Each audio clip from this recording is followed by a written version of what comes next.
if Daniel doesn't play one snap as a rookie, you'd be okay with that? I'd be very happy about that because it means that we're having a great year and Eli's having a great year. John Mayer throwing a little shade at Eli. It'd be ideal if Daniel Jones doesn't have to play. On that note, we welcome in former Giant Victor Cruz in the building. Good to see you. Good to see you guys, too. Happy to be back. What's up? Yeah. Good to have you. How do you feel about Mayer's comments? I'm a real, like a true blue Giants fan. So, and I love Eli. As I always say, if I'm at a bar and I see Eli, he's not paying for drinks. 2 Super Bowl rings. Care about anything else. With the most clutch plays ever. Eli has stunk on ice for a couple years now. And it's not just the O-line. It's not like, and when Odell's not been on the field, he's been looked at by the numbers. When, well, Odell really wasn't where he was supposed to be at times, and that messes up Eli. Stop. Eli with Odell on the field is like a low-level starter. Without Odell's on the field, he's been at best a backup caliber quarterback, okay? That's been the truth about Eli. Why is that suddenly going to reverse? Because you ain't got Odell on the field. You ain't got Golden Tate for the first 4 games. You don't have any receivers like that anymore.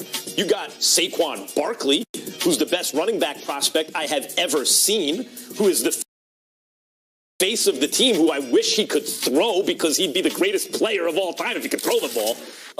Carries himself like a franchise quarterback and all that. But Eli Manning is suddenly going to have a good enough season to keep Daniel Jones off the look. If Daniel Jones is actually a player that the Giants, when they reached to take him at 6, is, and I hope he looked really good first preseason. If he's really that dude, then look at the trend in the NFL. Mahomes is the exception, holding the clipboard for a whole season and then getting in the game, right? Then starting. The rule has become, if you have a talented guy, somewhere during the season, at the latest, like week 10, he's going to take over. You're going to see what you have.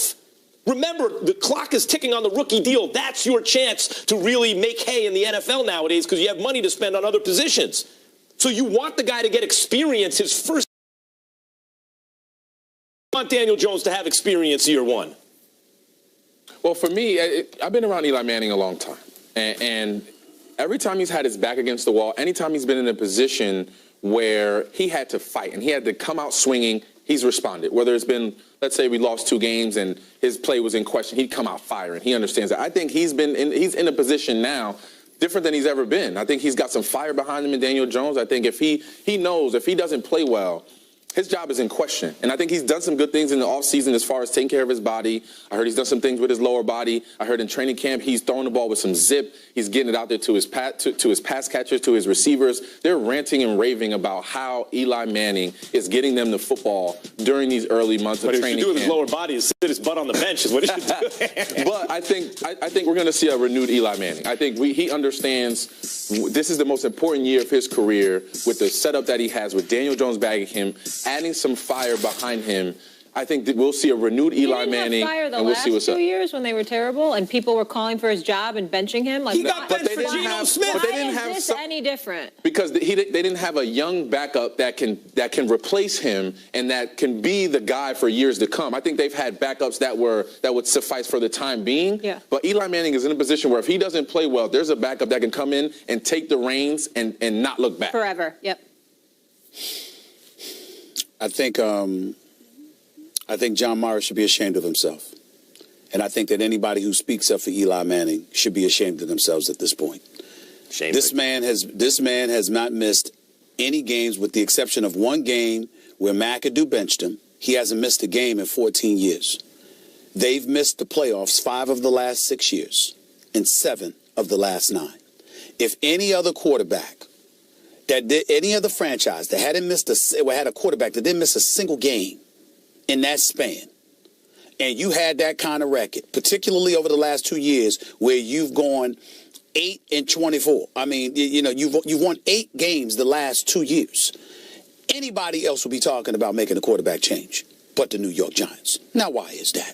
You draft Daniel Jones, and what happened? We saw him at Duke. We know that he has potential. We saw his one preseason game where he completed all of his passes. Let's stop the presses and just pave the way for the Hall of Fame in Canton, Ohio for him now because he showed up on a preseason game, and they're talking about him, right? But what's the real claim to fame for Daniel Jones? It's that he was coached by Cutcliffe at Duke.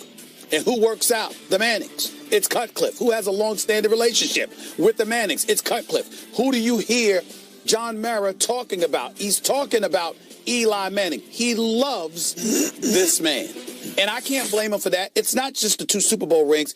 Eli Manning is one of the classiest professionals we have ever seen in this business. He's class personified. He's an incredibly decent human being, a consummate professional. All of those things are true. And if you're Mara, you don't just care about his production on the field. You care about the man that he is. But what did you do if you're John Mara? What did you do? You got rid of the coach. You got rid of the GM. You got rid of Coughlin. Okay, what did you also do? You paid Nate Solder a boatload of money. You got him there. You drafted Saquon Barkley because you wanted to make sure you let everybody know we're trying to win and we believe in ourselves. You drafted Will Hernandez as well. And so when you look at the plethora of moves that have been made, every single thing has been exhausted to appease and buffer and protect and potentially elevate Eli Manning. And nothing has worked. And still, we sit here today and listen to this man in 2019 off the residue of 5 seasons in 6 years, 7 seasons in 9 years, where the man hasn't even made the playoffs. And this man is sitting there with a straight face in the media capital of the world with the cameras rolling and taped and you being taped. And he's sitting there saying, I hope that my future quarterback that I just drafted with the number 6 overall pick doesn't play one down. So our 38-year-old quarterback could have a beautiful season. You got to be kidding me, man. And I'll leave it with this question. And I'll throw out a rhetorical question to you, Victor Cruz, okay? Who else has this been done for? Who else would Mara do this for? Think about that before you answer the question.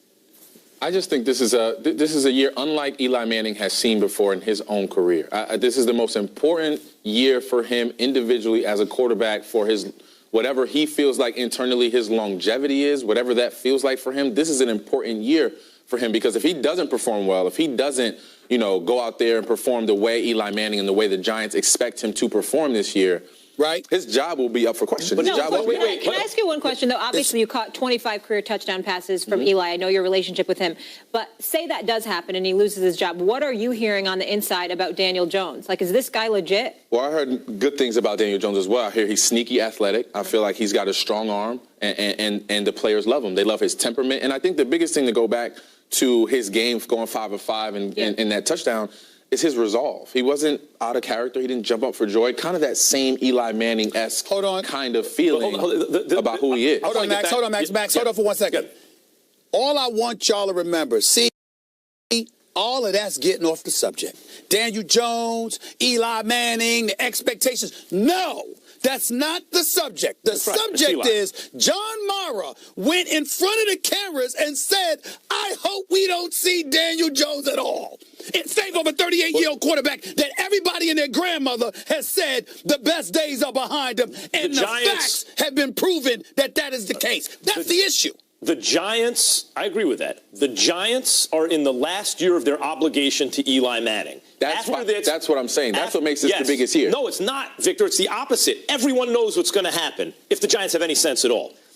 When they're done with Eli, they have his replacement, period, this year. This is his last year. The reason Mara hopes that at least in public, that Eli can last the season is that he'll feel more comfortable that Daniel Jones is really ready to succeed by next year. Yes, no, Max, what I'm saying is I'm fearful Mara's saying that because he's thinking about giving Eli an extension. Right. Now, I was about to get to that. If this is the case, as it was with Kobe Bryant with the Lakers, who the Lakers should have never extended. The franchise was sunk once they extended him.